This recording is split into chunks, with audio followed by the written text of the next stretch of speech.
እስቲ እዚህ ምድር ላይ ከገባሽ በኋላ አጠቃላይ ጀስት በኮንትራት ቤትም ሊሆን ይችላል ከዛ በኋላም ሊሆን ይችላል እንደው በጣም ያዘንሽበት ገጠመኝ እንዲሁም ደግሞ ደስ ያለሽ የተሰኘሽበት እንደው እንደዚህ ገጠመኞች ካሉ ያስቃልም ለሚሰማው ደግሞ ያስለቅሳልም ደግሞ የሚያሳዝንም አንድ ገጠመኝ አለኝ። ኮንትራት ቤት ምግብ የለም። በጣም ደግሞ በተለይ ሁለት እህታማቾች አስሬና የታችኛዋ እህቷ ቅዳሜ ማታ ቅዳሜ ጠዋት ቦንጁስና የዚህ ሀገር ማኑሼን አምጥተው ይበላሉ። አንዳንድ ማኑሼና ጁሱን ይጠጣሉ። ሁሉ ቀን ያቺ ጠርሙሳን አያታለሁ። አይን ከርተት ቢልም ምንም ነገር የለም። ቅዳሜ ጠዋት በየሳምንቱ እሱን እንደዚህ ያደርጋሉ። እኔ በቃ እነሱ ጋር ነው የማየውና አንድ ወቅት ማለት ነው ያው ረሃብ አለ ቤቱ ምግብ ፈጽሞ የለም። ዮርዲ ምግብ ትልክልኝ ነበር። እነሱ ደግሞ ሀብታም ቤት ነው እሷ ደግሞ የምትሰራው። በወተት ላይ በወተት በምግብ ላይ ምግብ ይደፋል እሷ ጋር እና ትራራልኝ ነበር ታዝን ነበር በእኔ በጣምና ምን ላከችልኝ በዚህ እነሱ የጠጡትን ያየሁትን ጠርሙስ ውስጥ ሻምፖ አንደኛው ሰማያዊ አይነት ሻምፖ ለካ ኮንዲሽነር ነው አድርጋ በአንድ ውስጥ ሻምፖ አድርጋ አንዱ የማንጎ የሚመስል ጁስ እንደዚህ በጁስ ጠርሙስ ውስጥ ሻምፖ ላከችልኝ። ያው በዘበኛ ነው ብዬሻለሁ። ያ ሻምፖ መጣና እዛ ቦታ ላይ ተቀመጠልን። እኔ ደግሞ አገባሁኝና አስቀመጥኩት። ደስ አለኝ። ሻምፖ እንትን የሚጠጡትን እነሱ የሚጠጡትን ጁስ ላከችልኝ ብዬ ቀምሼው አላውቅም ከዛ በፊት። ከዛ በኋላ ማለት ነው አብራ ምን አለው ኩኪሶች አሉት። አንድ ደግሞ ማባያሉ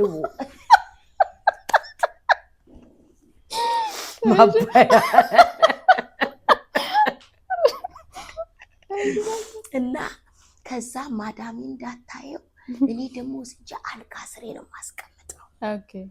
ከዛ ስራዬን እሷ የሷን ክፍል ሳጸዳ እህትየው ጋር ትወርዳለች።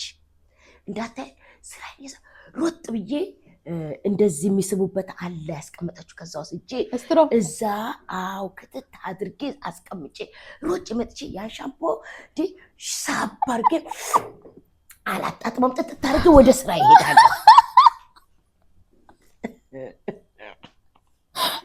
ሳሙናውን እየሰጣኝ ሻምፖን ነው። እሺ እና ደግሜ መጣና ኩኪሱ ጋር ልቤ አይደለም ይሄ እነሱ የሚጠጡት ሁልጊዜ ልቤ ከጅሎ ነበረ፣ ልቤ ራቦ ነበር፣ እመኘው ነበረ። ምን አለ ትንሽ እንኳን ቢተውልኝ እያሉ አይኔ ቀላውጥ ነበርና እሷ ስትልክልኝ ደስ ብሎኝ ነው እና ከዛ በኋላ ማለት ነው ያን እያጸዳሁ ሰዓት መጣብኝ ሮጬ መጣና ለምን እንዳታይብኝም ነው በጣም እንደዛ ነው። እና ሁለቴ ከጠጣሁት በኋላ ሶስተኛ ላይ ሳጣጥመው ከዛ በኋላ ማለት ነው ዝም ብዬ አስቀመጥኩትና ከዛ ሌሊት ላይ ስንገናኝ ምንድነው የላክሽልኝ ጁስ የሚጠጣው ስላት ከዛ እሷ በጣም እየጮች ድምጿ የማይሰማ እንዳሁን አልነበረም ድምጿ። ኧረ ጁስ አይደለም ሻምፖ ነው ለፀጉርሽን አይቼ ነው ሻምፖ ነው አለችኝ። እና ያ ኃይለኛ ገጠመኝ ነበር ማለት ደግሞ በጣም የሚደንቀው እግዚአብሔር አምላክ የሆነለት ህዝብ የሚባለውና አልታመምኩም፣ ቁርጠትም አላቅም፣ ህመምም አላቅም፣ ምንም ነገር አሉ። ተስማማሻም? በደንብ ተስማማኝ። በደንብ ኮንትራት ቤት ከገጠመኝ ነገር አንዱ ይሄ ነው። ደስ ይላል። ቅድም አንስተሽ ደግሞ የነገርሽን ነበረና የገጠመሽን የተሰረቀው እንዴት ሊለቁሽ ቻሉ? ስትገቢ ያው መስኮቱንም አንቺ ከፍተ ስለለቀቅሽው እንደው አንቺ ነሽ ወይ የሆነ ተባባሪ ነሽ ብሎ እንዴት ሊለቁሽ ቻሉ በሰላም? በኮንትራት ቤቶች እንደዚሁ ብዙ ገጠመኞች አሉ። ግን ወደዚህኛው እንሻገርና ከኮንትራት ቤት ከወጣ በኋላ የመጀመሪያ ያገባሁበት ስራ ራቤ ነው። ባልና ሚስት አንድ ልጅ አላቸው፣ ባንክ ሰራተኛ። ባልየው እዚህ ፓዳሩ አካባቢ ሱቅ አለው። እሷ ደግሞ ቤተክርስቲያን፣ ካቶሊክ ቤተክርስቲያኑ ሰራተኛ ናት። ግጥም የተለያየ ነገር። ስገባ እዛ ቤት ልክ ኮንትራት በሰለጠንኩበት አሰልጣጠን ነበር የምሰራው። ከዚህ የተነሳ ማለት ነው መስኮቶች ይከፋፍታሉ፣ የሚታጠቡ አጥባሉ፣ የሚጸዱ አጸዳሉ እና በጣም ወዳይ ነበር። እና ለዚህ ነው ወረቀቶች እናሰራ እኛ ጋር ተቀመጭልኝ የነበረው። በጣም አባብለውኛል። እኔ ግን ነው እና ከዛ በኋላ ማለት ነው ይሄ ታዘብቶ የነበረ ከፋፍቼ ሌሎችን ሁሉ ዘግቼ ይህንን ግን ሳልዘጋ ቀኑ የክሪስማስ ዋዜማ ነው። ዋዜማው ነው፣ ሁሉ ግርግር ነው እና እሷም ልትሄድ ተዘጋጅታለች። ልጇ ሄዷል፣ ባሏ ታች ሆኖ መኪና ይዞ ይጠብቃታል። እኔን ውጪ ውጪ ውጪ እያለች ነው። ከዛ ማለት ነው ይሄ በኩል ሁሉ ዘግቼ ረሳሁት እና አንደኛ ፎቅ ላይ ነው። በወዲያ በኩል ደግሞ ያልተሰራ ሜዳ ቦታ አፈር ተከምሮበት እንደ ካብ ይሆናል። በሱ ረግጠው ይሄንን ግንቡን ረግጠው ነው በዛ የገቡት። እና እኔ ከወጣ በኋላ በዛ በኩል ሌባ ገብተዋል። እሷም የለችም እና ብዙ ንብረት ነው ተዘረፉ። ዘበኛው ሀበሻ ልጅ ነበረ፣ ቾምቤ ይባላል። ወዲያው ነው እስር ቤት የሄደው፣ እስር ቤት የገባው። እኔ ግን ረፍት ወጥቻለሁ። ሙሉ ቀን አገልግሎቴን፣ ትምህርቴን፣ ሁሉ ነገሬን ውዬ ከዛ ማታ 7 ሰዓት ሲሆን ማለት በኢትዮጵያ 1 ሰዓት በዚህ 7 ሰዓት ሲሆን ይጨልማል። ከዛ ከትምህርት ወጥቼ ነው እየሄድኩ የነበረው ትራንስፖርት ሊዝ። እየሄድኩኝ ውስጤ ያስጨናቅን ዘንግ ሰብሮታል የሚል በቃ በጣም ቅጥር ሰርተልኝ የሚል ዝማሬ በጣም ይሞላል እና አልገባኝም። እሱን እየዘመርኩኝ ከዛ ትራንስፖርት ይዤ እዛ ቤት ደረስኩኝ። እስካሁን የት ነው ያመሸሽ ብላ ድንገት ቦርሳዬን መጀመሪያ የነጠቀችው። ቦርሳዬ ደግሞ ሙሉውን እንግሊዘኛ፣ አማርኛ፣ የተለያየ ቋንቋ ትራክት ነው። ወንጌል ስርጭት ወጥተን ነበር። ሙሉውን ትራክት ነው። ሳንቲም እንኳን የለኝም፣ ምንም ነገር የለውም ሌላ ነገር። እና ክፍት ስታደርገው የእንግሊዘኛ፣ የአረብኛ፣ የአማርኛ ትራክት አይነት ነው ያየችው። ከዛ የት ነበርሽ? ትምህርት ነበርኩ። ስጭኝ ደውላል። ፓስተር ጋር ነው ደውዬ። ከዛ በኋላ ማለት ነው ምንድን ነው አይነግሩኝም። ከዛ ባለቤቷ ሰንሰለት ይዞ መጣ፣ ልጅየው ደግሞ ሽጉጥ ይዞ መጣ። እና ከዛ በኋላ ማለት ነው የት ነበር ምሰሪው? ምሰሪበትን ሰዎች ስልክ አምጪ ምናምን እያሉ አድፉኝ፣ አስጨነቁኝ። ሲያስጨንቁኝ ግራ መጋባት፣ ድንጋጤ ውስጥ ገባሁ። ከዛ ማልቀስ ጀመርኩ። ምንድን ነው ስላቸው አይነግሩኝም። እኔም ግራ ተጋባሁኝ። ግራ ተጋብቶኝ ቆሜያለሁኝ። ከዛ በኋላ ማለት ነው የመጀመሪያ ኮንትራት ሰራሁበት ማዳሜ ጋር ደወሉ። በፈረንሳይኛ ነው ያናገሩት። ምንም አይነት ነገር መስማት አልቻልኩኝም። በፈረንሳይ ነገር ነው፣ በፈረንሳይኛ ቋንቋ ነውና። ከዛ በኋላ ግን ማዳም ሽረት አናግረታሉ። ለምን የማዳሜ ጋር ደውለው ሲነጋገሩ ልጅቷ ሰምታ አቅርቡልኝ ሰልዋል ብላ ጮኸች፣ አለቀሰች። የልጅቷ ለቅሶ ስላስቸገራት ማዳሜ ሌሊት በሙሉ እንደውም ስደውል አደረች። ከዛ ልጅቷን እመጣለሁ ብዬ አባበልኩ እና እዛ እያለቀስኩ እያለ እነሱ እየተነጋገሩ እያለ አንድ ድምፅ በኃይል ወደ ውስጥ የመጣ። ያ ድምፅ ምንድን ነው? ጽድቅሽን እንደ ብርሃን ፍርድሽን እንደ ቀትር አውጣለሁ የሚለው። እግዚአብሔር ባይኖር ኖሮ የዛ ቀን ለፖሊስ ሰጡኛል፣ እስር ቤት እገባለሁ፣ ይፈረድብኛል። ከዛ በኋላ ወደ ሀገር የነበረ የምገባው ማለት ነው። ግን እግዚአብሔር ቅጥር ሆነ። ከኔ ጋር ሆኖ ታደገኝ። ሳምንት አሉኝ የቁም እስረኛ ነሽ አሉኝ። በዛ ጊዜ ስልክ የለም፣ ከማንም አትገናኝም። አሁን የቁም እስረኛ የትም ሄዳችም እረፍት መውጣታችም አሉና ዘጉብኝ ባል እና እያንዳንዱ ቀን ጸልያለሁ እና የማዝማሬ ነበር በኃይል። የዛን ወቅት አንድ እህት የዛ ቀን ሲሄድ ይህን ካሴት አዳምጪ ብላ የሰጠችኝ የሰናይትን ካሴት ነበረ። ምን የሚል ነው? ውጊያው የማን ነው? የእግዚአብሔር ልጅ ነው። ያው የእግዚአብሔር ልጅ ነው። ውጊያው የማን ቅዱስ የእግዚአብሔር ልጅ የሚለው እሱን ዝማሬ ሳምንት ሙሉ 2 ሳምንት አዳመጥ ነበር። ከዛ በ2 ሳምንት እረፍትሽን ውጭ አሉኝ። ነፃ ወጣሁ። ኃይለኛ ብርቱ ገጠመኝ ነው ይሄ። ግን እግዚአብሔር ከኔ ጋር ከመሆኑ የተነሳ ከስራ አስመለጠኝ። እግዚአብሔር ከኔ ጋር ከመሆኑ የተነሳ ጽድቄን እንደ ብርሃን አወጣው። እግዚአብሔር ከኔ ጋር ከመሆኑ የተነሳ ለነሱ ተአምር ሆነላቸው። እነሱ ራሱ እመሰክርላቸው ነበር በእንግሊዝኛ። እስቲ ንገሪኝ የምታመልኪው ይሉኝ ነበረ። እና ይሄ ገጠመኛል። ሌላ በረኝነት ውስጥ እያለው ደግሞ የሙዚቃ የምትጫወትልን ልጅ ወደ ኢትዮጵያ ልትሄድ ነበር። ሙዚቃ የምትጫወትልን ልጅ ወደ ኢትዮጵያ ልትሄድ ስለሆነ ከመጀመሪያ ጀምሮ ሙዚቃ ተጫዋች ከኢትዮጵያ ነው እናስመጣና በእርግጥ እየሰሩ ያገለግሉናል። ጌታ ዘመናቸውን ይባርከው። የመጀመሪያ የመጣችው ልጅ መስከረም የምትባል ልጅ ነበር፣ የሰበታ ልጅ ነበረ። በጣም ኃይለኛ ገጠመኝ ሆኗት ከነ ወረቀቷ ነው ወደ አገሯ ተመለሰችው። በሁለተኛ ዙር ደግሞ የመጣችው ጽዮን የምትባል 8 ዓመት ከሚገባው በላይ አገልግላል ወደ ሀገር ቤት ሄደች። እግዚአብሔር ዘመኗን ይባርከው። በዚህ ጊዜ ኤልሻዳይ ስትነሳ አብራ የምትነሳ ልጅ ናት። በጣም አገልግላናለች። በጣም በጣም በጣም ከሚገባው በላይ ራሷን ሰጥታ በሙሉ ኃይሏን ያገለገለችን እና እሷም አገልግል ኤልሻዳይ በተነሳችበት የእሷም አሻራ አለ። ጌታ ይባርካት። በሶስተኛ ጊዜ ደግሞ ያስገባናት ልጅ ሙሉ የምትባል ልጅ ናት። ሙዚቃ ታውቃለች። ስትሄድ እሷ ገባች። እሷ ደግሞ እንደዚሁ አገልግላናለች። እሷም እግዚአብሔር ዘመኗን ይባርከው። እሷም ድንገት 4 ዓመት አገልግላ ተነስታ ሄዳለሁ አለች።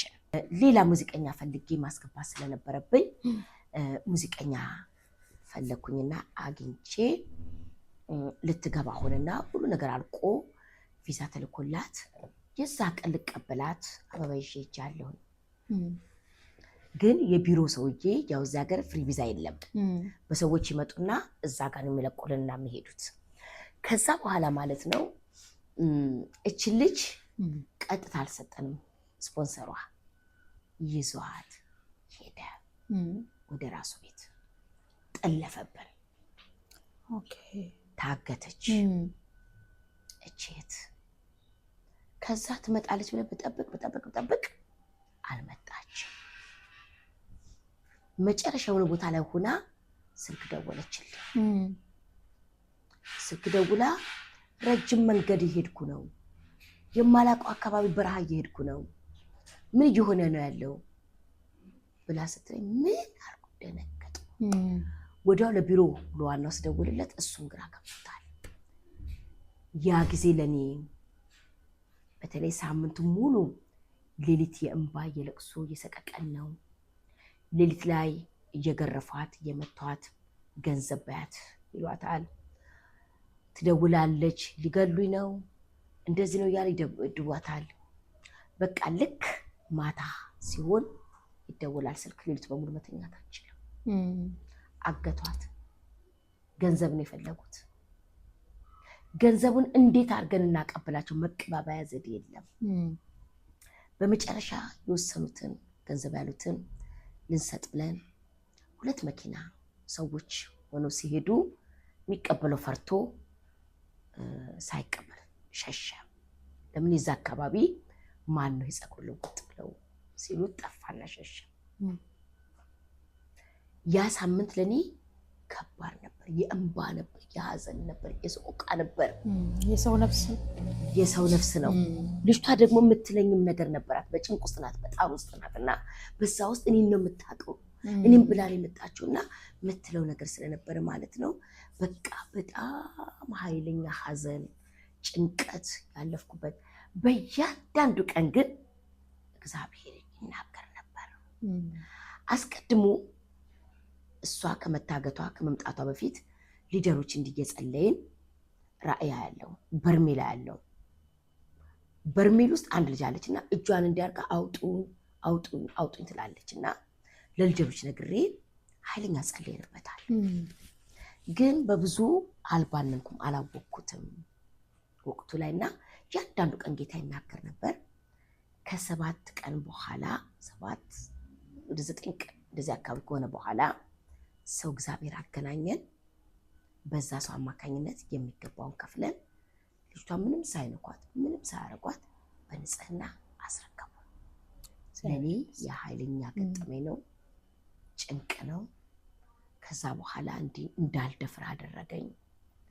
ፍርሃት ለቀቀብኝ። እቺ ልጅ ግን ሴጣናዊ አይቶ ነው። በሚገባ ሙዚቃ ተጫዋች ነበረች።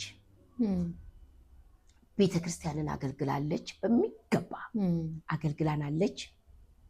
ደግሞ በ4ቱም ቤተክርስቲያን ውስጥ ልጆች አውጥታለች። ሙዚቀኛ አሁን የምታገለግለንን ልጅ ያወጣች እሷ ናት። ስለዚህ ኤልሻዳይ ተብሎ ሲነሳ የስንታየሁም አሻራ አለበት። ስንቴ በጣም የምትወደድ ልጅ ናት። በጣም የምትወደድ ልጅ ናት። በጣም በጣም በጣም እና እግዚአብሔር ስንትዬ እግዚአብሔር ዘመንሽን ይባርከው፣ እግዚአብሔር ህይወትሽን ይባርከው። እንዳገለገልሽን ምን እንላለን? እግዚአብሔር ቤትሽበት ሁሉ እሱ ያገልግልሽ። አሜን። እነዚህ ኃይለኛ ገጠሞቼ ናቸው። ተባረኪ። በጣም ቴንኪዩ ፓስተርዬ። በመጨረሻው ለተመልካቾቻችን የምትይው ነገር ካለሽ እንድትያቸው እድሉን ሰጥሻለሁ። እንግዲህ ብዙዎቻችሁ ስንኖር አብረን የኖርነን። ከዚህ የተነሳ ብዙ መንገዶቻችንን ብዙ ጉዞዎቻችንን የተጓዝንበትን ጉዞ ሁሉንም ታውቁታላችሁ። ያው በመሀል እንትን ያለው ነውና ከዚህ የተነሳ ማለት ነው አንድ ነገር ልን ነው የምፈልገው። ከዚህ በኋላ ባላችሁበት ቦታም ባላችሁበት ስፍራም የምለው ነገር ቢኖር ምንድን ነው የምለው? እግዚአብሔርን በትዕግስት መጠበቅ መልካም ነው። እኔ እግዚአብሔር እረኛ እንደምሆን ኮንትራት ቤት አይቻለሁ። ኮንትራት ቤት ተናግሮኛል፣ ግን አይደለሁም እላለሁ። ልክደው ነበር፣ አልፈልግም ብዬ እንትን ልለው ነው የምፈልግ የነበረው። ከኮንትራትም ከወጣሁኝ በኋላ በተለያየ መልኩ እግዚአብሔር በራእይ በድምፅ በሰዎች ተናግሮኛል። እኔ ግን ኖ እያልኩ ነበር የምለው። በትዕግስት በጽናት በስፍራው ላይ ለቆመ ለተገኘ ሰው እግዚአብሔር ይጎበኛል። እግዚአብሔርን መጠበቅ እግዚአብሔር እዛች ኮንትራት ቤት ውስጥ ኮንትራት ቤት እስር ቤት ነው። ኮንትራት ቤት የራስ ፍላጎት የማይከናወንበት የራስ ፍላጎት የማይሆንበት ቤት ነው። ኮንትራት ቤት ጭንቅ ቤት፣ የጣር ቤት፣ ኮንትራት ቤት። ግን ኮንትራት ቤትን ባልጨርስ ቦጣ ኑሮ ምን ይገጥመኝ ነበር? ኮንትራት ቤት ሆኜ እኔ ጭርስ አድርጌ መጨረሻው ላይ ልወጣ ስል አንድ እህት የመጀመሪያ ቢሮ ስገባ የነበረች እህት ፊት ለፊቴ መጥታ አገኘኋት። አወቀች፣ አወቅኳት። ግን ከአንድ ቤት አንድ ቤት ስትቀየር እንደወደቀች ከፎቅ ወገቧ እንደተሰበረ ብዙ ጊዜ ቢሮ እንደተኛች ሆስፒታል እንደተኛች አሁንም የመሳፈሪያን ትኬቴን ለመስራት ነው ብላ እኔ ፊት ለፊት ያ 4 ዓመት ከ6 ወር በሙሉ የመንከራተት ነበር የሆነባት። በትዕግስት በጽናት እግዚአብሔርን መጠበቅ እግዚአብሔር ሊጎበኝ ሲመጣ እንዲያገኘን ያደርገዋል። ስለዚህ እግዚአብሔር ከኔ ጋር ይሄድ ነበር። ዮሴፍ እግዚአብሔር ከሱ ጋር ይሄድ እንደነበረ ዮሴፍ የሚያባብሉት ነገሮች ነበሩት። ዮሴፍ የሚያታልለው ነገር ነበረ። ዮሴፍ ተሽጦ በገባበት ቦታ ላይ የአሰሪው ሚስት ትልቅ በረከት ይመስላል። ከጠላት የመጣ አቋራጭ መንገድ የሚያረካል በቃ የሆነ ነገር ይመስላል፣ ግን እግዚአብሔርን አላሳዝንም ማለት እንዲሁ እኛም በገባንበት ቦታ ላይ በታማኝነት እግዚአብሔርን አናሳዝንም ብለን እግዚአብሔርን ፈርተን እንደዚሁ ከጠበቅነው እግዚአብሔር ይጎበኛል። እግዚአብሔር በማይመስል መንገድ ለካ እየተጓዘ ነበረ ከኔ ጋር። አይመስልም መንገዱ። ኮንትራት ቤት ረሃብ አለው፣ ኮንትራት ቤት ችግር አለው፣ ኮንትራት ቤት ጥማት አለው፣ ኮንትራት ቤት አይመችም። ግን በዛ በማይመስል መንገድ እግዚአብሔር ከኔ ጋር ይጓዝ ነበር። ስለዚህ ማለት ነው ለተመልካቾች ሁሉ የምለው ነገር በአንድ እረኛ ስር መቀመጥ ትርፍ አለው። በአንድ ቤተክርስቲያን ውስጥ መሆን ውጤት አለው። አንድ ቦታ ላይ የመጣንበት ቦታ ላይ ደግሞ ሰርቶ መጨረስ መልካም ነው። ስለዚህ እግዚአብሔርን መጠበቅ በትዕግስት በጽናት መጠበቅ እግዚአብሔር ያሰበልን ቦታ ላይ እንድንደርስ ያደርጋል። እኔ እዚህ ሀገር ከመምጣቴ እንዳልኳችሁ ቪዛው እየተመጣ ችግር በነበረበት ጊዜ በአንድ ወቅት አንድ ቦታ ላይ ሄድኩኝ። ሰው ቀጥሬ ነው ሄድኩት። እዛ ቦታ ላይ ሆኜ ፊት ለፊት ከዛ ሰው ጋር ሆኜ አልተያየንም። በጣም ተናደድኩ፣ ተሸወድኩ። የአዲስ ከተማ ልጅ ነኝ። እንዲህ ዝቅ ብዬ ቀበና ገነት የሚባል አለ። በቃ ካጣ ወዲህ ብዬ ስገባ እግዚአብሔር ቃል መጣ በኃይል። ያከበሩኝን አከብራለሁ። እቺ ቃል ሁሌ ጌታ ብለሃል ነው ምለው። እግዚአብሔር ይህን ቃል ሊፈጽም በህይወቴ እግዚአብሔር ባስቀመጠኝ ስፍራ ላይ ነው መገኘት ያለብኝ። ስለዚህ የተናገራችሁ ቃል አለ። እግዚአብሔር በዘመናችሁ በእድሜያችሁ በህይወታችሁ ያላችሁ ነገር አለ ሊፈጽምላችሁ እግዚአብሔር ባላችሁ ስፍራ ላይ ከአንድ ቤተክርስቲያን መስለን እግዚአብሔር ያሰበውን ሀሳቡን እንዳይፈጽም ያደርገናል። ከአንድ እረኛ ወደ አንድ እረኛ መስለን ወይም በዛች ቤተክርስቲያን ጥላ ውስጥ እግዚአብሔርን አለመጠበቅ መባከን ይሆንብናል። ሁላችሁም የማስተላልፈው ነገር እግዚአብሔርን መጠበቅ ትርፍ አለው። እግዚአብሔርን ጠብቄ አላፈርኩኝም። ስለዚህ እግዚአብሔርን የጠበቀ ያተርፋል። እግዚአብሔርን የጠበቀ እግዚአብሔር ያለው ቦታ ላይ ይደርሳል። እግዚአብሔርን የጠበቀ የእግዚአብሔር ሀሳብ ማስፈጸሚያ ይሆናል። እግዚአብሔርን የጠበቀ ለፈቃዱ መገኘት ይሆናል። እግዚአብሔርን መጠበቅ ችግር ቢያናውጠን እግዚአብሔርን መጠበቅ፣ ግራ የሚያጋቡ ነገሮች ቢመጡብን በረኝነት ጎዳና በ9 ዓመት ውስጥ የሚያናጋ የሚያስጨንቅ የሚያንገዳግድ ጥለሹ ብረር የሚያሰኝ ነገር ገጥሞኛል። ከውስጥም ከውጭ ሞር ትግሉ ጭንቅ የሚሆነው ከውስጥ በሚሆንበት ጊዜ ነው። ቤተክርስቲያን ስጋውያን አሉባት፣ መንፈሳውያን አሉባት፣ ፍጥረታውያን አሉባት። የነዚህ ሁሉ እረኝነት ነው የሚደረገው በዚህ ውስጥ ማለት ነው።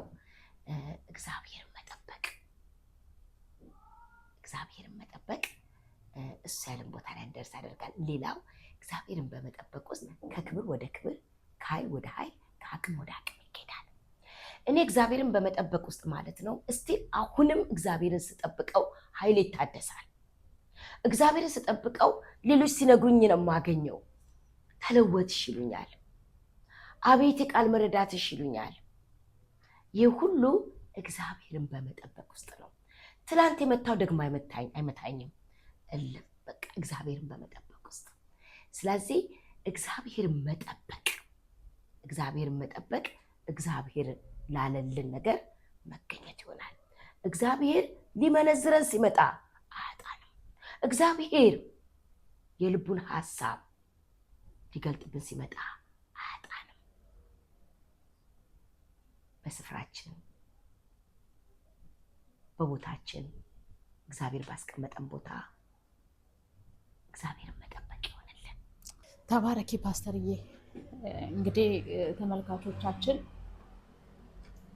እስካሁን ድረስ ፓስተር ከህይወቷ ከመጀመሪያ ጀምሮ እስካሁን ከእግዚአብሔር ጋር የተጓዘችበትን መንገድ በትዕግስት ስታካፍለን ነበረ።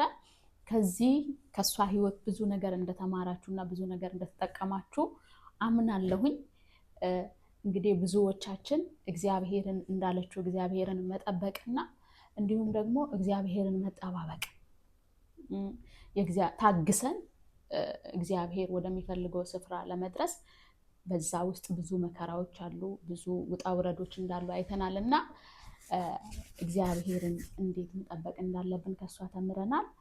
ምስክርነት እንዲሰሙና ደግሞ እነሱም እግዚአብሔርን መጠበቅና ከእግዚአብሔር ጋር መጓዝ እንዲሆንላቸው ሼር እያደረጋችሁ ላይክ እያደረጋችሁ ተደራሽነቱን እንድታሰፉልን በአክብሮት እየጠየቅናችሁ በቀጣይ ፕሮግራም ደግሞ እስከምንገናኝ ድረስ እንድትጠብቁን ይሄንን እያሰላሰላችሁ እየጸለያችሁ እግዚአብሔርን እየተከተላችሁ እግዚአብሔርን መጠበቅ እንዲሆንላችሁ መልካም ምኞታችን እምነታችንም ነውና ተባረኩ ልንላችሁ እንወዳለን።